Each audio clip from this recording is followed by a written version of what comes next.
stop talking. Okay. Hey guys, we're doing more trig. We're getting into the stuff that I'm a little nervous some of you haven't seen before. If you, I hope everybody has seen it, because I hope everybody either did their e-learning last spring or has been in trig right now. But I'm going to teach it as though you've seen it once. Here we're going to talk about radians, reference angles, and more today.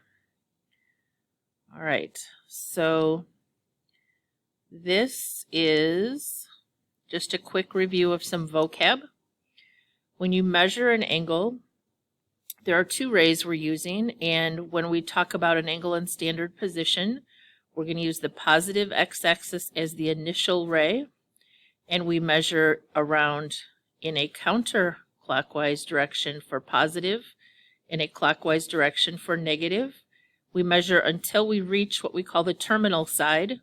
That just means where it ends, okay? So we start here, end here. Or it could be that we end, we could say I'm going to go negative and I'm going to go all the way around to here. All right, so this is the initial ray here, and this is the one where I stopped measuring, depending which way I go. All right, so a little vocab. So we're going to fill that in here. An angle on the coordinate plane is in standard form when the vertex is at the origin. One ray lies on the positive x-axis. The ray on the x-axis is called the initial side or initial ray. And the other ray is called the terminal ray or terminal side of the angle. Counterclockwise, which is this way, okay, results in positive angle measures. Clockwise, that way, is negative. All right, the most common unit of measure for angles is the degree. That's what we are all comfortable with. And I found Delta Math had some really cool things. I don't know that I assigned them because they were kind of too easy, but where you estimated angles in degrees, you had to be within like 10 degrees. I thought it was really good to get you to visualize what degrees measures look like, but a degree is equivalent to 1/360th of a full rotation, okay? So 360 degrees equals one rotation. All right, now, there's another way we're going to measure angles that's not as fun, because we don't visualize those as well. Oh, but first, I guess I have a little bit of this stuck in here. This is when you break a degree down even further. It can be broken down into degrees, minutes, and seconds, just like hours, minutes, and seconds, okay? So there's 1 hour is 60 minutes, and each minute is 60 seconds. The same is true here. 1 degree is 60 minutes, and this is the notation, okay? And every one of those minutes is another 60 seconds. Now, the graphing calculator does this, and we're not going to spend a lot of time on this. It becomes very important in certain things like surveying or any kind of navigation that you can break things down into very minute measures here. So on the calculator, it says we're going to change 56.735 to degrees. I'll tell you how I learned to do this. You would take that 0.735 off and you'd multiply it by 60. And that gives you 44.1. So you would say that was 44 minutes. And then you would take that 0.1 and multiply it by 60 again, and that would give you 6, and that would be the 6 seconds. So we ended up with 56 whole degrees, 44 minutes, and 6 seconds. Okay, let me show you on the calculator. There is a button that does that. in one smooth move. And I should have it open already, and I don't. Sorry. It is, if you go to the home screen and you type in that 56.735 or 735. You know I type really slow, sorry. And it's here on the apps button that we used for finance feature last week, okay? But you're going to go second apps to get that angle menu. And then we want this number 4 that says change this into degrees, minutes, and seconds. So I'm just going to hit 4, and there you go. Easy peasy. This one is going the other direction, and I honestly never do this on the calculator because it's way too many buttons for me. I do it old school. I say there's 32 degrees plus 5/60ths of a degree, because every minute is a 60th. And then got to kind of go with the song. Isn't there a song about time where they talk about 3,600 seconds? Okay. There's 3,600 seconds in 1 hour because it's 60 times 60. All right. So I would add 28 3600ths to this, and I would just type all that from the home screen, and I would get this decimal. They rounded it, by the way. But there is a way to do it on your calculator. Let me show you this fun. You would put in, what was it, 32, and then you go to that angle menu and use number 1 for degrees. And then you would type 5 and go back to that angle menu and go to number 2 for the minutes.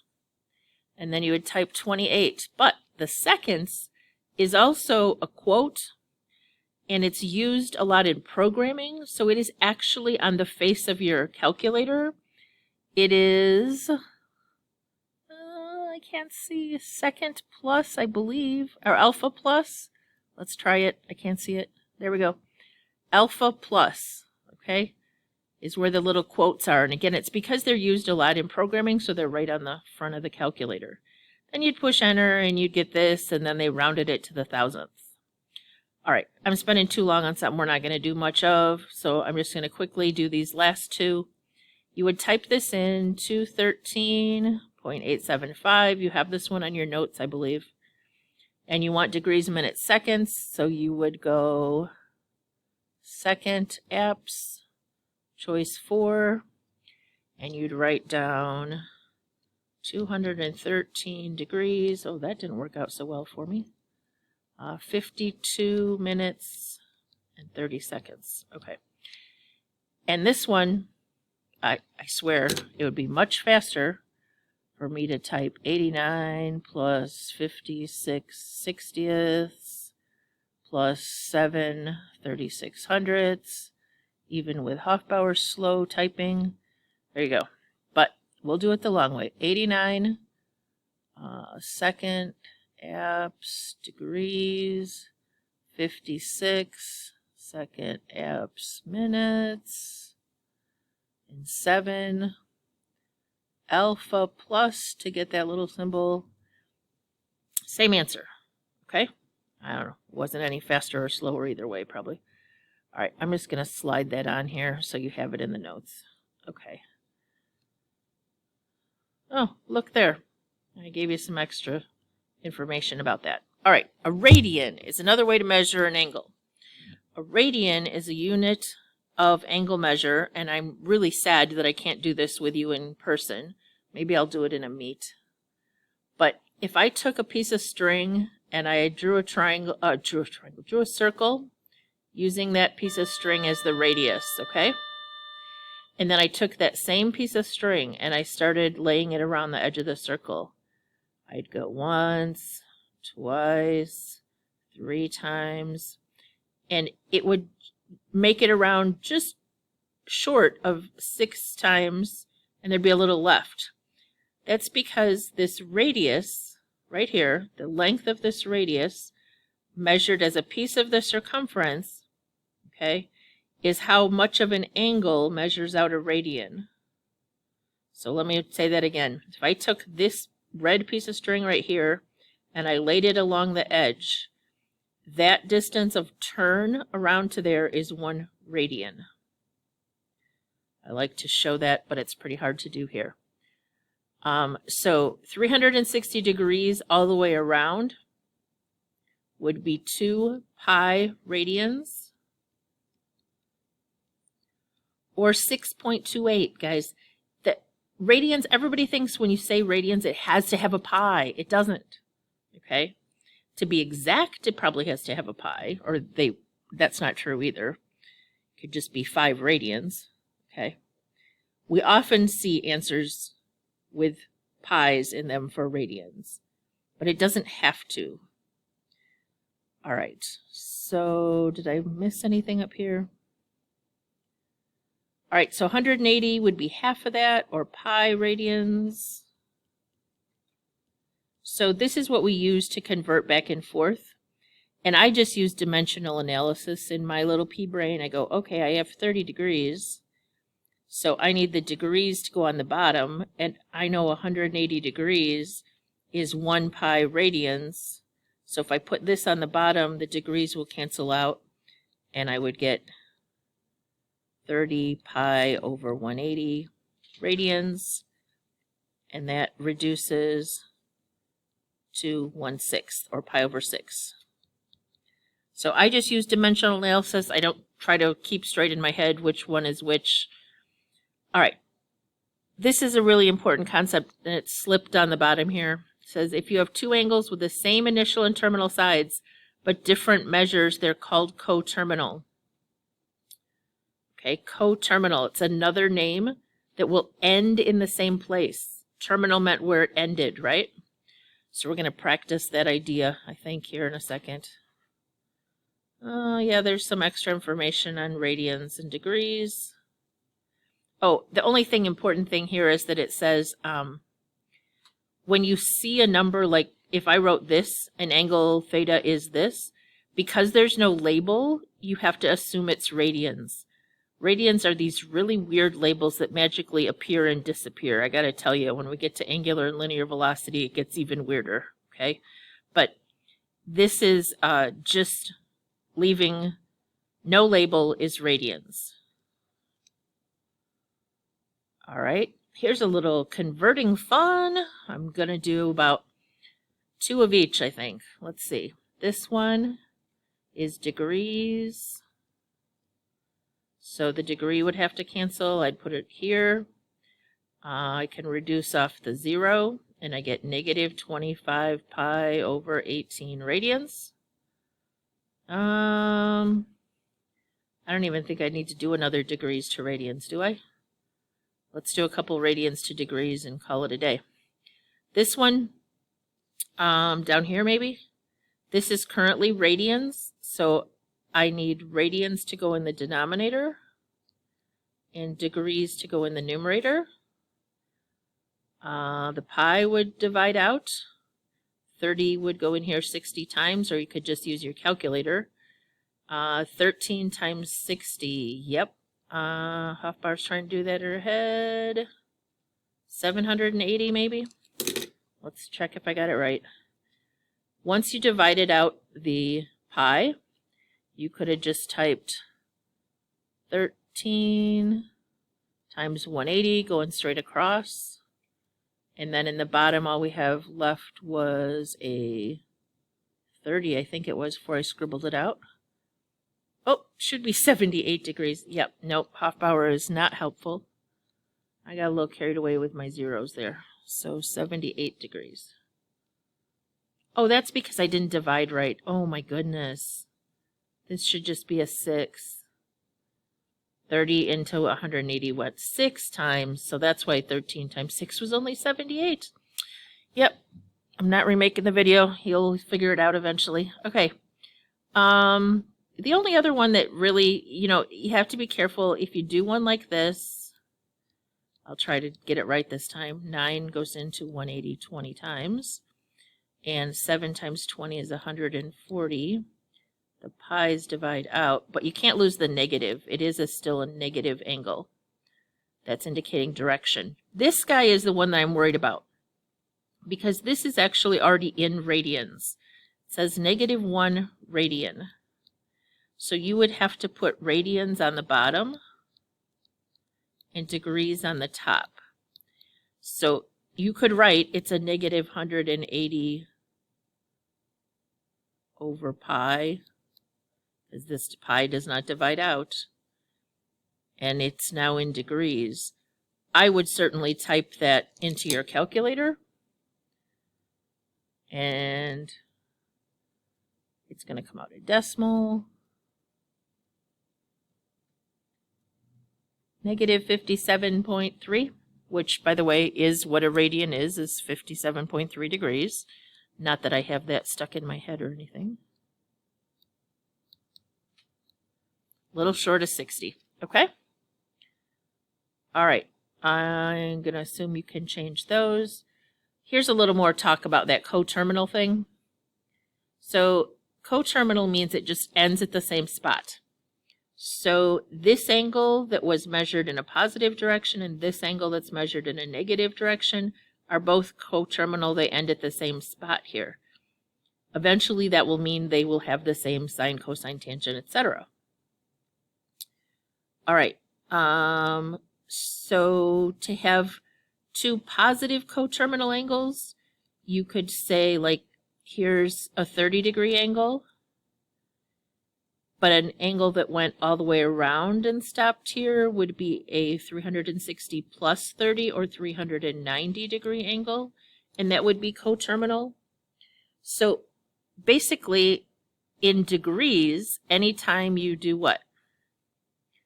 You add a rotation or go backwards a rotation, it would be coterminal. So in degrees, that would be adding or subtracting 360 degrees. But in terms of radians, all the way around, remember, is 2 pi. So adding or subtracting 2 pi radians would be another way to find another coterminal angle. All right, what do we got here? Guess what? That says the same thing. All right, add. Now, they use a shortcut here, and I don't usually do this. They say theta plus 360n because n is positive or negative integers. Integers include all the negative numbers. So putting a -1 in here would make it minus 360. But it just helps me to write plus or minus because that reminds me I can go either way. You can just write plus because n can be a negative integer. Same thing over here. You could write plus or minus 2 pi n. I just always did plus or minus. All right, identify all angles that are coterminal. When they want all angles, we don't want to sit here and list them all forever and ever. So that's when they write out this. You would add or subtract 360-degree multiples of n, where n is any integer. Okay, that's how they want you to write that. We're not going to do much of this until we get to trig equation solving. And if it happens to be in radians, you'd say plus or minus 2 pi n. And again, our book would just say plus 2 pi n, assuming that n can also be negative. N equals any integer. All right. So real quick, because we will eventually need it, all angles that are coterminal, this is radians, so you just say plus or minus 2 pi n, where n equals any integer. This is degrees, so you'd say plus or minus 360 n, where n is any integer. If you don't want to put plus or minus, you can just put plus. And this is radians again.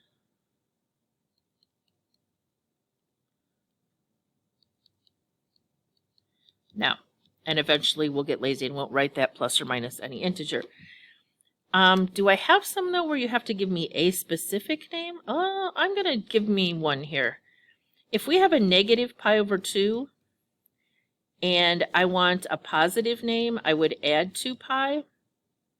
So some of you who hate fractions with a passion, you could leave the pi off and type -1 divided by 2 plus 2, math, enter, enter. That's a whole lot of work, and you're going to need fractions for some upcoming topics very soon, graphing. So if I needed a common denominator here, the denominator would be 2. So I would multiply this guy by 2 over 2. So this is actually 4 pi over 2. So -1 of these plus 4 of these would be 3 pi over 2. And since I got a common denominator, now I could keep adding 4 pi over 2, etc. Or I could take off 4 pi over 2, take off another negative. No, what have I done?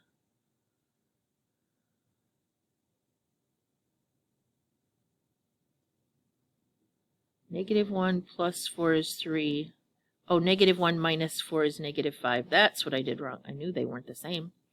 -1 minus 4 is -5. Minus 4 more would be -9. Okay? Etc., etc.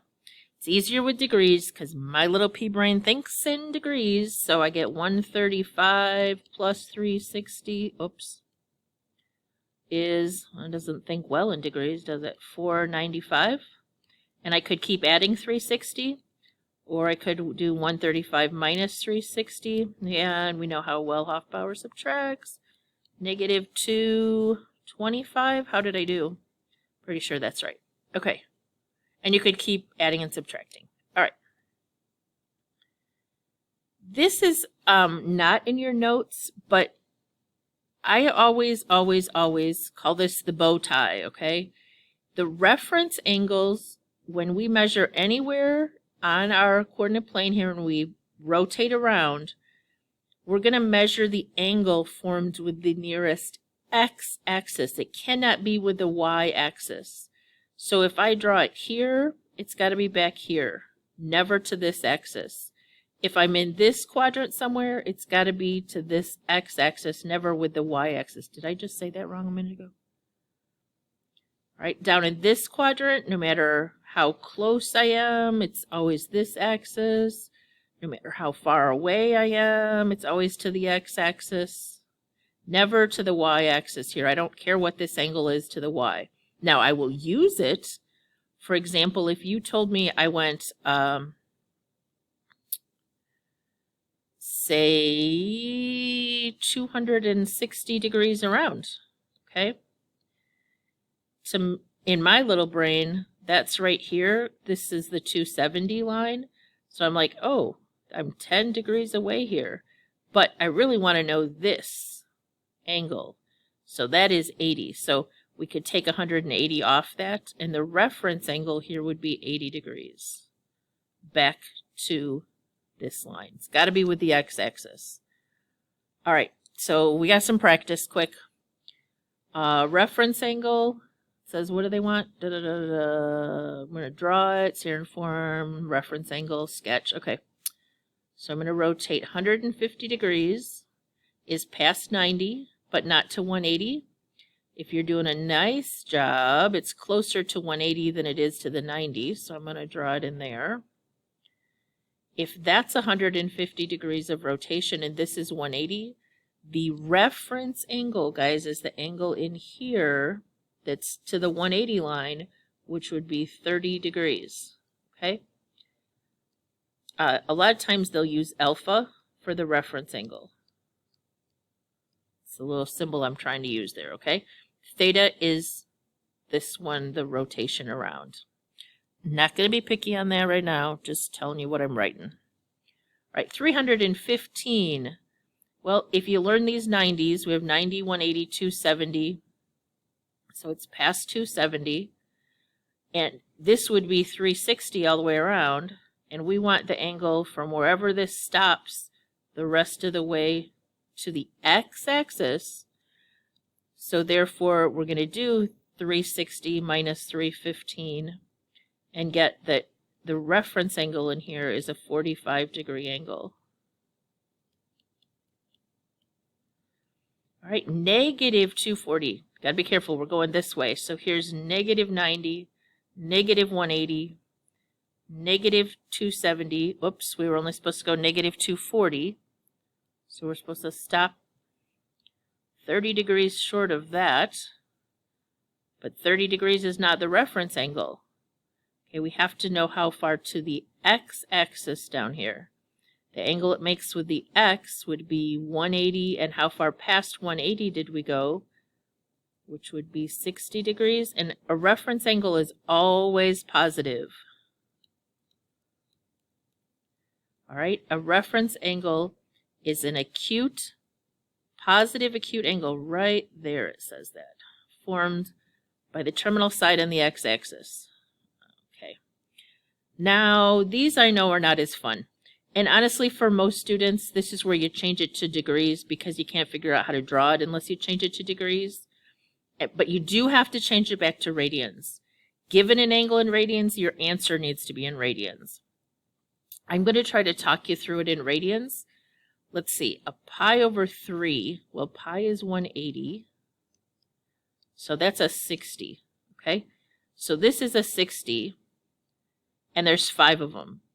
So 5 60s is 300. So I did kind of change it in my little brain, but I'm here. So that is 5 pi over 3. Now, the rest of the way to 2 pi is what I need to figure out. What is the angle the rest of the way to the whole rotation? So if I have 2 pi minus 5 pi over 3, trying to figure out how to get it the rest of the way there, I need a common denominator of 3, so this would become 6/3. If I subtract, I get a pi over 3, which, if you changed it to degrees, this was 60 5 times, which would be 300 degrees, and the rest of the way to 360 would be a 60-degree angle. And then if you changed it back to radians, it would be pi over 3. It's the reference angle. All right, I made that way more complicated than it needed to be. All right, if pi is 180, when we divide by 6, we get 30, and there's 7 of them. 7 30s would be 210. Past 180. How far did I go past 180? 210 minus 180 is 30 degrees. So this 30 degrees is the reference angle, but I don't want it in degrees. Some of you would just have to write it out like this. I personally just go 30 goes into 180 6 times, and pi is radians, so it's pi over 6, but that takes practice. I get it. You would take, I went past pi, how much? So pi is 6/6, so I went past it 1/6. But feel free to just change them to degrees and then back. That's okay. So pi over 45 is, pi over 4 is 45. So this is -5 of those. So halfway to 90, 1, 2, 3, 4, 5. It went this direction, but the reference angle is back here. It is a 45-degree reference angle, or a positive pi over 4. Remember, reference angles are always positive. All right. I know I went faster than you guys could have on those. Just take your time, get them right. All right. We're not going to talk too much about this today, I think. But quadrantal angles aren't in a particular quadrant. They are the actual, they land right on the lines, the XY axes. So if we rotate 90 degrees or pi over 2, you just need to memorize these. They will help so much with the unit circle. 180 or pi. This one is 270 or 1.5 pi or 3 pi over 2 radians. Okay. Hello. Okay. Finally, we have signs of these functions. In the first quadrant, which is here, both x and y are positive. This quadrant 2, okay, we have x is negative. I knew there was a mistake on here too. and y is positive. Down here, x and y are both negative. This is quadrant 3. They use Roman numerals, and I don't really care. Quadrant 4 over here is x is positive, y is negative. Now we'll eventually get into the signs of why x and y match up with sine and cosine, etc. I said that backwards, but anyway. But for today, you can just memorize this idea. And what teachers usually teach is all students, because we're nerds this way, take calculus. Okay? Now, it does spell X, A-C-T-S, but then you're going backwards from the quadrant names. And, you can make up your own little phrase, Allison studied too much, or calc, whatever you want. I don't know. Just make up something silly. But what those stand for is way more important than what you call them. This is all functions in this quadrant are positive. S stands for the sign is positive because it actually has to do with the y-axis, so it's still positive. And the reciprocal function, remember the reciprocal? You flip sine over, you get cosecant, is also positive in that quadrant. All right, down here, because x and y are both negative, the only thing that turns out positive are tangent and cotangent because they are y over x and x over y. But we haven't talked much about that yet. So what you need to know, again, is all students take T is for tangent and its reciprocal are positive in that quadrant. And this one, all students take calculus. C stands for cosine and its reciprocal are positive here. So we're going to finish with a little practice on this. So depending on the location, the values are positive or negative. I have numbered them. I did not number them in terms of Roman numerals. I just wrote plain. All students take calculus.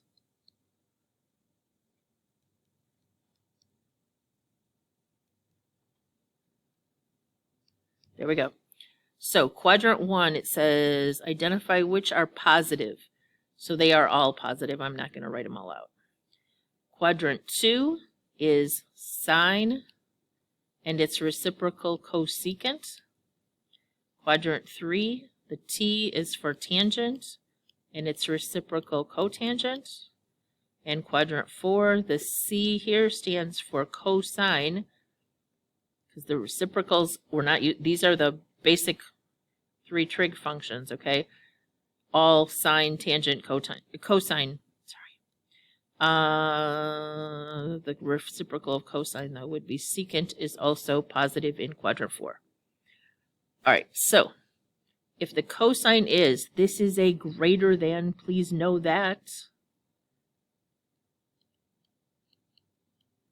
If the cosine is greater than 0, it means the cosine is positive.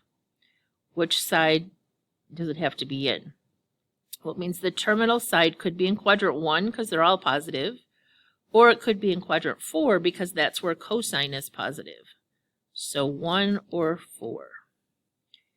This one says tangent is, and that is a less than 0. So the tangent is negative.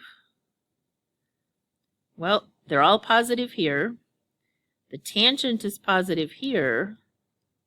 So it is negative here and here in 2 and 4. Secant, can you guys figure this one out? Secant is the same as cosine. This is a less than, so it's negative. Cosine is negative. Well, this stands for cosine is positive. All are positive, so it would have to be over here in 2 or 3. All right, this is the kind you're going to see a lot of, where I give you 2 restrictions and you have to figure out which one quadrant it could be in. This says less than 0, so the sign is negative. Cotangent, be careful. greater than 0 is positive. If the cotangent is positive, the tangent is also positive. Sine is negative. Well, the tangent is positive here and here. They're all positive here. So if the sine is negative, we are in quadrant 3. We'll spend some more time on that next week, too. All right, last thing. Whew, long video. I'm not going to go through this one. It's already done for you and explained here. Given an ordered pair, -9, 12. So you would go this way and this way. And the angle we're talking about is actually in this corner. They did Pythagorean theorem.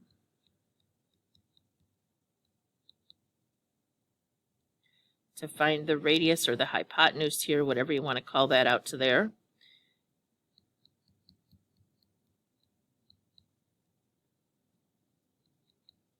When you square root that, you get 15.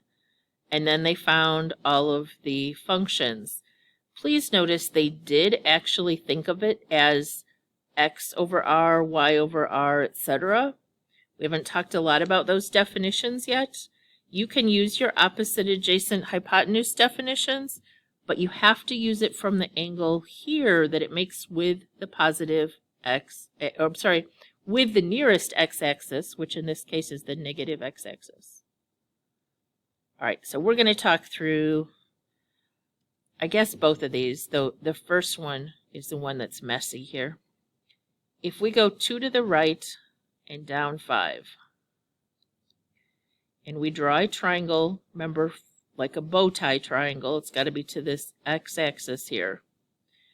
Then we do Pythagorean theorem to find this radius. 2 squared plus -5 squared would be 4 plus 25 would be square root of 29 for the radius. I didn't write out my work very well, sorry. So now we need to either use this as theta and use our opposite adjacent and hypotenuse definitions, or memorize, which we will eventually practice with a lot, the x, y, and r definitions. For today, it's okay to use sine is opposite over hypotenuse. Now, I'm not going to spend a lot of time showing work here. This would rationalize to -5 square roots of 29 over 29. But I'm going to leave my work here because in a minute we're going to flip that back over and it's going to be square root of 29 over 5. All right, cosine is adjacent over hypotenuse.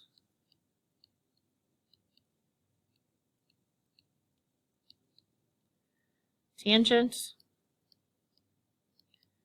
is opposite over adjacent, or y over x, so it's -5/2. And flipping those, cosecant, and again I'm flipping the first one here before we rationalized it, way easier. And then secant flips this guy, where it's hypotenuse over adjacent. And cotangent is -2/5. All right, I am not feeling the need to do all of this last one. -12 up 5 would look like this. When you do Pythagorean theorem, this one happens to come out nice. It's 13. So then you would have sine is opposite over hypotenuse. Cosine, tangent, opposite over adjacent, and then you could do the reciprocals and they would be easy because there's no radicals. All right. I stayed under 40 minutes, so that's still a really long video, but these are super duper important concepts.